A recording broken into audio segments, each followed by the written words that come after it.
Hey everybody, welcome. I'm Suzanne Gundersen from Screenwritenow, and I help screenwriters and industry creatives to naturally de-stress and get focused into their creative rhythm and flow, build tremendous confidence, and deepen their emotional worldview into wisdom and truth. That way they can hook every audience. So today's video is a part of my Industry Wisdom Bit series, where I'm bringing to you professionals in television and film to share with us one golden nugget of wisdom or advice that's really helped them in their career. And today I'm joined by Jeff Kitchen. Thank you so much, Jeff, for being here today. Please tell us a little bit about yourself. Well, I've been teaching script writing, the craft of the dramatist, since 1989, quite intensively. I was trained as a playwright, spent 3 years reading two obscure old books on playwriting technique, and found some unusual techniques that aren't mainstream, even though the fellow that wrote one of the books was a top script doctor at Broadway around 1910, and found one tool that no one else had noticed. And when I started teaching, people kept saying they'd never seen anything like what I teach and that it worked better than anything out there. So it was just an unusual set of tools, even though it's mainstream classic dramaturgic theory, which is just how to make scripts work. Basically, the craft of the dramatist is how you adapt a story for a theatrical performance, whether that's in film, theater, TV, but it has to work. Actors have to be able to perform it in such a way that it grips an audience. And so I've been training people in that since 1989. I took a break for a while and came back into the teaching program, wanting to improve how I teach. So I just finished 3 years studying the science of how people learn and a number of things like that too. Even though the tools that I teach are the same, the way in which I teach them are completely different. So it's made something I've been doing for quite a long time fresh and interesting again in a whole new way. That's fantastic. It sounds like you had some unique tools to share to begin with, and now you found a kind of a fresh new way to share it. I know a lot of people are really interested in the science of how we think and we communicate these days. We could probably talk offline about that for a lot. I really enjoy Yeah. that stuff. So it sounds like you have some tremendous experience in your world. So please, if you could just narrow that down to little one gem or nugget of wisdom or advice that you could give to our audience today, that'd be fantastic. Sure. One thing that I found, and it came from this old playwriting book, was the importance of good, tight cause and effect in dramatic storytelling.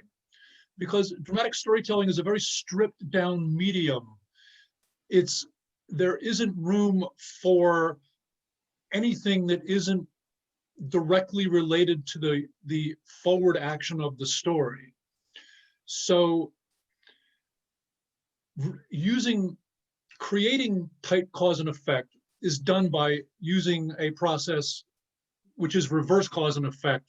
And it's a tool that you use once you've roughed out your story. So you start with your ending and you chain backwards from each effect to its cause. And in that way, you're working your way backward through the story, but only linking those things that are connected by cause and effect. So you start at your ending and you say, okay, what's the immediate cause of that? Then what's the cause of that? What's the cause of that? And you go all the way back to the beginning of the story.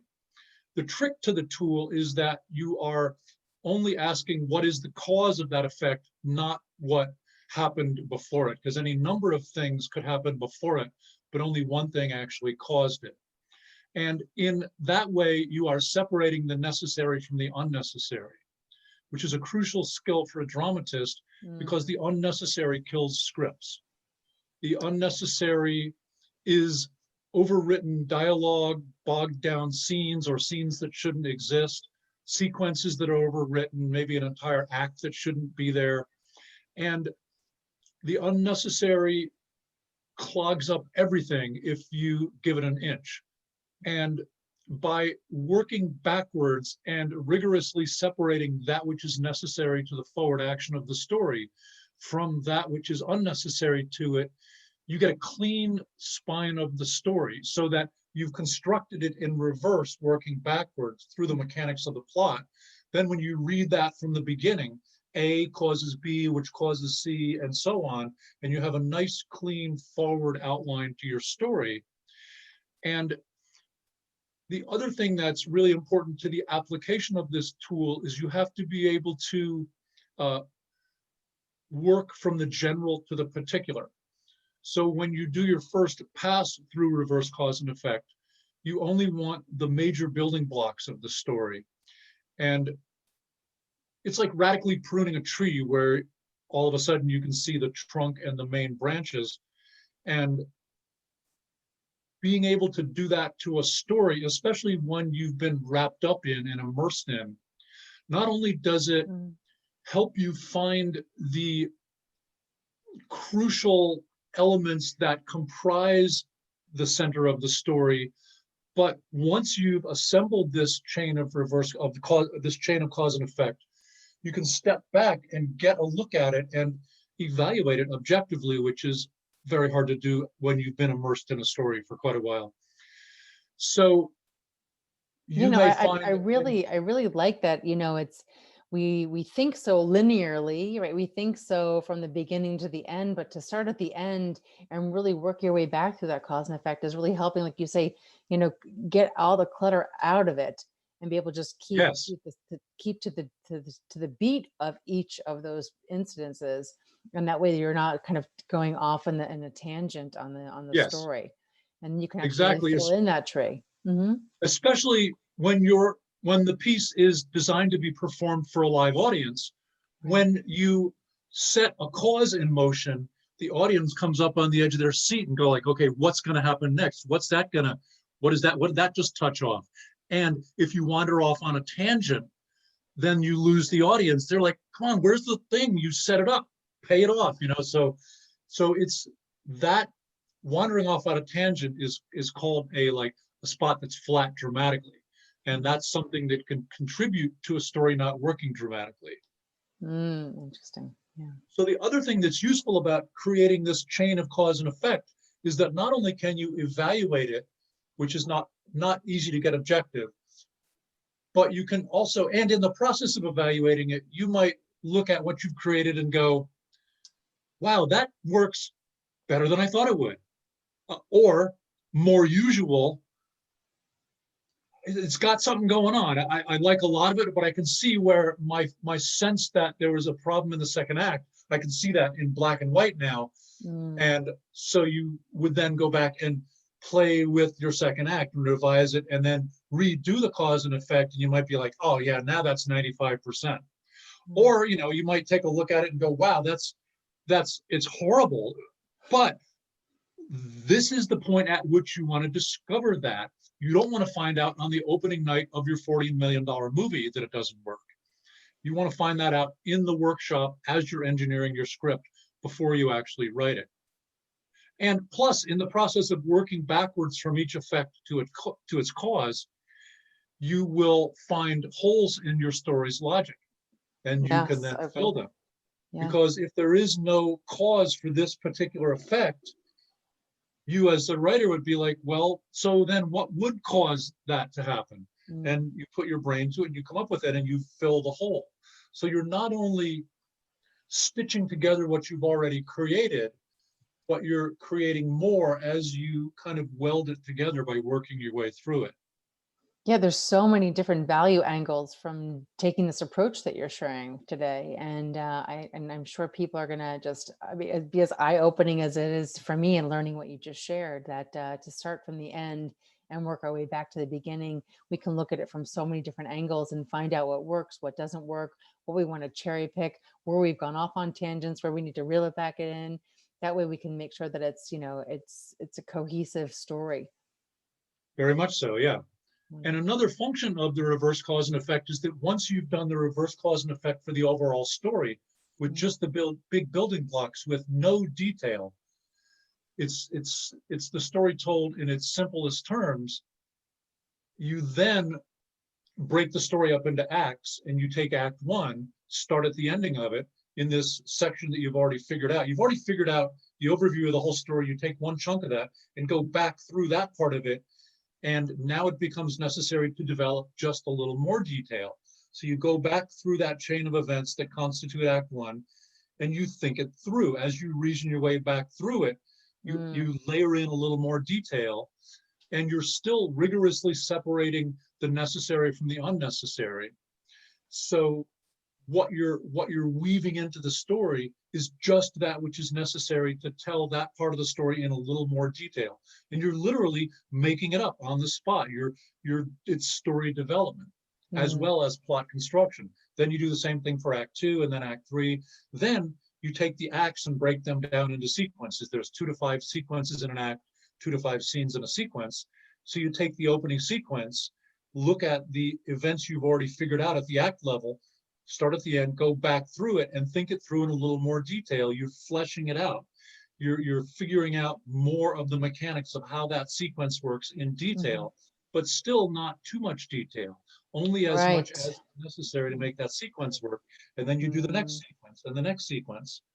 And when you go through all of those, then you break the sequences down into scenes. And you take the opening scene and you take that chain of events that you've figured out at the sequence level and start at the end of the scene, work your way backwards through the mechanics of the scene and layer in a little more detail. But now you're down to final detail. So you're looking at exactly who does what and why, and you're paraphrasing dialogue. And once you've done that reverse cause and effect for the scene, then you type that scene up. Then you do the next scene and you type that up. So what you've done is that by rigorously excluding that which is unnecessary, you have only that which is necessary. So your scene is tight, moves forward well, is right on the money. And yet, because it's so tight, you still have room to improvise and embellish in a colorful way. It's like being a jazz musician where you know we're going to play A, B sharp, and D, but you still improvise and breathe life into it. But there's room to do that because it's so tight. Right. So and that's a way to come up with a really tight working draft. You know, that's one of the tools, but you end up with a draft that is lean and tight, and it'll still need work, of course, but it's not a bloated mess where you kind of have to wade into it, the hacksaw, and realize that you've made major structural mistakes. One of the main principles of what I train students in is that you can take most of the energy that goes into rewrites and put it into engineering the script properly before you write it. Right. How much more satisfying would the rewrite be if it didn't have to take as long? That's what one of the biggest stresses are for people, is having to go through the rewrite. So if you did the actual work up front, the rewrite wouldn't maybe be as painful or as laborious as sometimes it is. Right. And doing reverse cause and effect for every sequence in the story is a lot of work. Yes. But so 25 rewrites. Right. So you're engineering it properly before you write it. Right. Well, this is amazing. Thank you so much for sharing that. I'm sure that all of our writers out there that are watching this are just going to be like, aha, like I am. And so thank you for sharing that. Is there something I actually just put up a free 1-hour class on it on my YouTube channel, script.kitchen. So people can go there if they want to learn this tool. I have a 2-year training program that I just started for writers, in which I train people extensively in all these tools, but that YouTube is just reverse cause and effect. So we'll have a link to the video on YouTube in the description box of this. Please send that to me, and I will put a link to your website, script.kitchen. And is there anything else that we should go and find out more about you, or? My book is called Writing a Great Movie. Wonderful. Great. Yeah, mostly I'm just training writers full time in a really rigorous 2-year training program. Wonderful. Well, it sounds like it's incredible. So thank you so much for sharing today. And everyone, feel free to go over to my website, Screenwritenow, and download your free ebook copy of 3 Steps to Get Pitch Ready. That way you can get into alignment and hook your audience with your script. Thanks everybody for watching today, and we will see you on the next Industry Wisdom Bits. Thanks, Jeff. Okay, thank you.